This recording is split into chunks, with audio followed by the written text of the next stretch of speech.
I think it was a very productive week for us. Um, this is often a big game for us. LSU game's always a big game. It's turned into kind of a rivalry game because of the success of the two programs. And I don't think this year is really any different, regardless of record. LSU has a lot of really, really good players. They have a lot of talent on their team.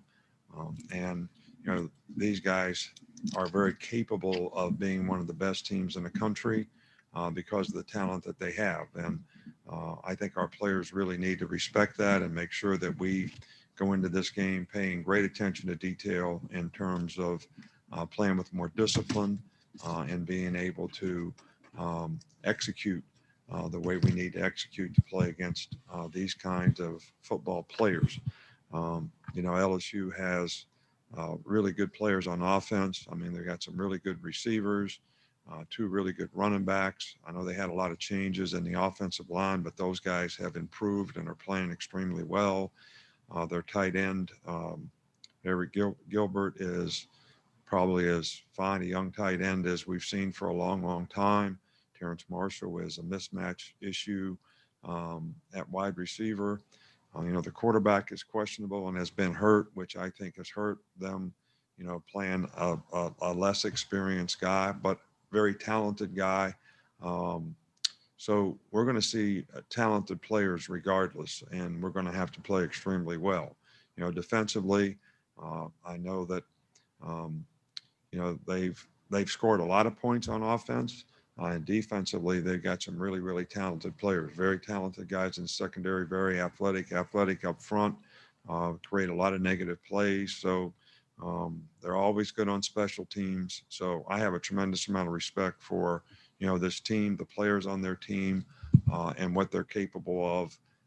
So our players need to be very much ready for a very tough physical game that's going to take great execution to be able to be successful in. Just to give you an update on Trey Sanders, he underwent successful surgery.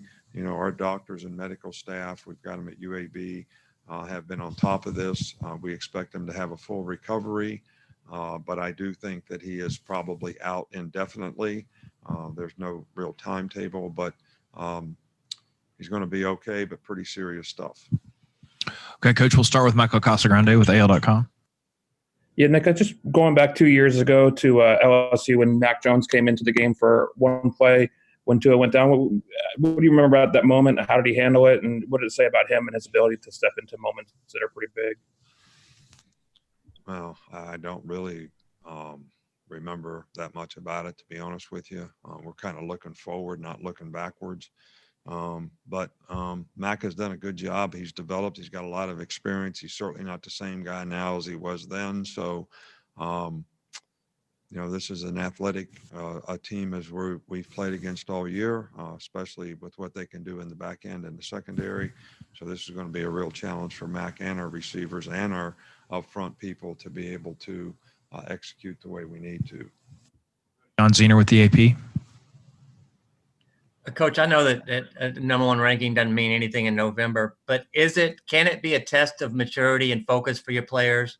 It's just one more thing that could distract them if they let it, or is that just old hat at Alabama?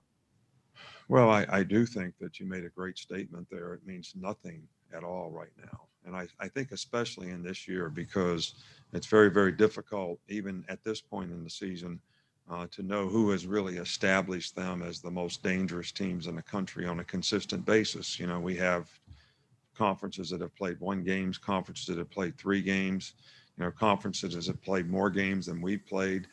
So I think it's very, very difficult to be able to determine that.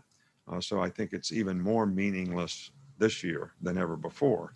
But I do think you bring up a good point that if people get satisfied or complacent because of where they're ranked right now, that can affect their focus and ability to continue to do the things they need to do to improve. I've always said this before, you've heard it before, complacency creates a blatant disregard for doing what's right.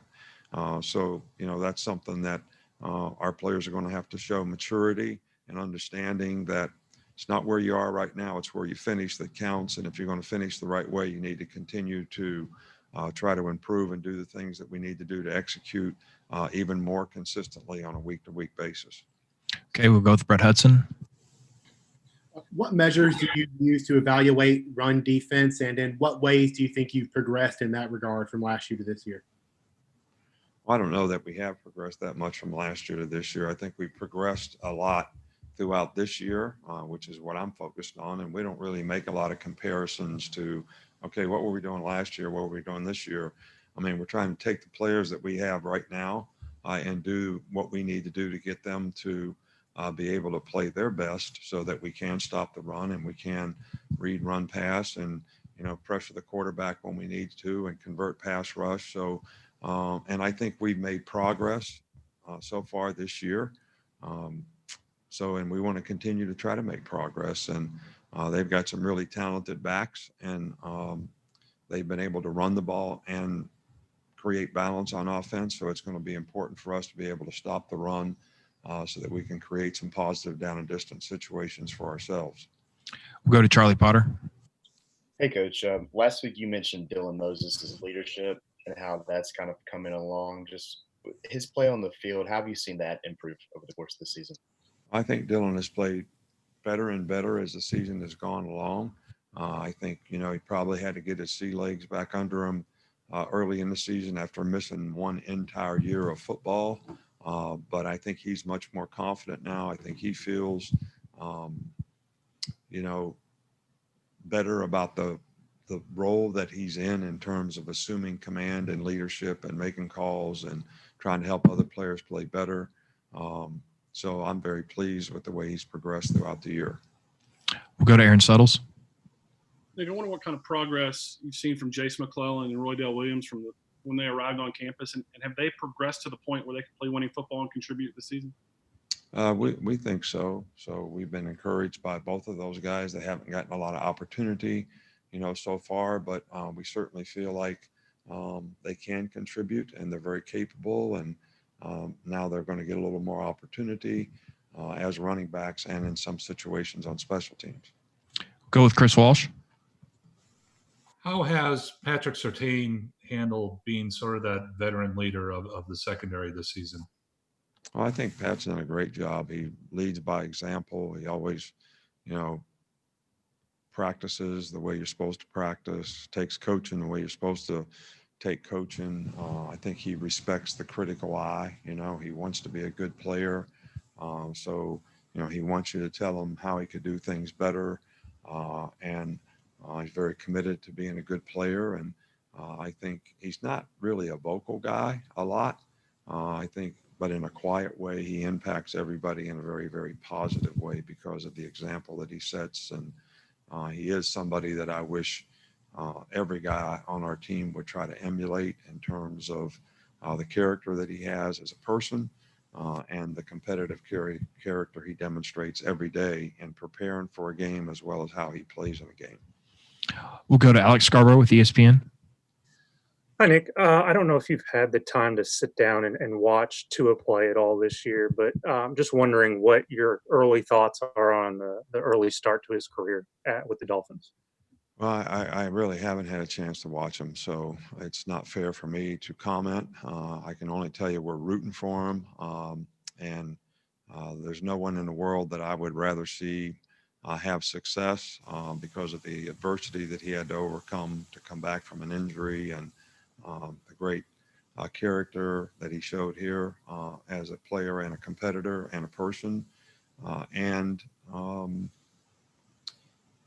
the ambassador that he is for this program in terms of how he projects himself. So there's no one rooting for him more than me. I'm just sorry that I don't get to watch games on Sunday. We'll go with Tony. Coach, I've got two. First off, do you have an update on Brian Robinson? I know he was a little bit nicked up. And then second of all, what did you address your players in terms of handling the bye week, in terms of safety precautions, and in terms of contracting COVID? Was there any guidelines you passed on to them? Yeah, B-Rob is fine. So I don't think there's any issues there. Yes, basically, we test our players just every day, as you know. And really the guidelines that we had for our players is, look, our players have been here for a long time and they've been working for a long time. I didn't really want them to go anywhere and leave their bubble, but I didn't have the heart to tell them that they couldn't go home and see their family. So the one place our players were allowed to go was home. And that was it. If you weren't going home, then you needed to stay here and be in your bubble. And the protocol that we took is we had a meeting with every player who was leaving, reinforced social distancing and the things that they needed to do. We gave them a packet of sanitary things that would help them be able to do that, whether it's mask, hand sanitizer, whatever it might be. And then we set up video conferences with each family that they were going to go visit. And we also wanted them to really understand the importance of being able to control, the bubble that the players would be in when they were at home. Because players feel comfortable around their family, but you also don't know, where the family members are going, coming and going to. So we really tried to educate the players and their families on what needed to be done, and tried to give them all the things that we could in terms of apparatus, so that they would have the things that they needed to be able to stay safe. Got time for two more quick ones. We'll go with Steven James. Hey, Coach, LSU is usually a team that takes a lot out of you, both physically and emotionally. What's been the progression of the discipline on this team? Well, I think that's something that we need to continue to work on. So this usually is an emotional game. So players need to play with emotion, but not be emotional. It always is a physical game, which is what we expect. So players are going to be able to have to keep their poise and their focus, and they need to practice that way and develop those habits in practice so that they can carry them over to the game. Okay, we'll finish up with James. Yeah, you mentioned Eric Gilbert in your opening statement, and he's become a significant part of their offense as a receiver and a blocker. What does a guy with his physical traits, how does that affect your defensive game plan? Well, it affects, I think, tight ends are always a tough, when you have really good skill players outside and you have a really good tight end, it's almost like you're defending 4 wide receivers all the time. And I think that's probably the case, with LSU and the players they have, because they have really good players, and, they flex him out a lot, and he's very capable as a receiver, but he's also very capable as a blocker when they keep him in the core. So this creates significant issues in terms of matchups, I think, when you have this kind of tight end that can be vertical down the field. He's a really good receiver, but he's also a very good blocker. All right, Coach. Thank you. That's all the time.